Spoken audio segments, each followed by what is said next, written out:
Mehsana urban બેંકની ચૂંટણીને લઈને મોટા સમાચાર સામે આવ્યા છે। જિલ્લા કલેક્ટરના અધ્યક્ષ પદે ચૂંટણી યોજાઈ હતી, જેમાં 17 બેઠકો માટે માત્ર 17 ઉમેદવાર જ સામે આવતા ચૂંટણી રદ કરવામાં આવી હતી, જેમાં સાંસદ, પૂર્વ નાયબ મુખ્યમંત્રી, ભાજપ મહામંત્રી, પૂર્વ સાંસદ, મહેસાણા ધારાસભ્ય જેવા અગ્રણીઓના પ્રયાસથી ચૂંટણી ટાળવામાં આવી હતી। આજે જે કોઓપરેટિવ સેક્ટર ની અંદર અર્બન બેંકનું જે ચૂંટણીના અનુસંધાનનો એક ઐતિહાસિક દિવસ હતો।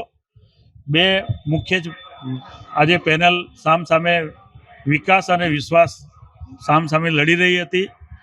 97 ફોર્મ હતા અને એ 97 ફોર્મની આજે જે બિનહરીફ જે પોતપોતાના ઈગો અને જે વૈમનસ્ય અંદર હતું એ બધું છોડી અને એક સારી સહકારી સંસ્થાને માટે જે લોકોએ એકબીજા માટે છોડ્યું છે એ અભિનંદનને પાત્ર છે। આ બેંકના વિકાસ માટે અને મહેસાણા જિલ્લા અને ગુજરાત રાજ્ય માટે બહુ સારામાં સારું આજે કાર્ય થયું છે।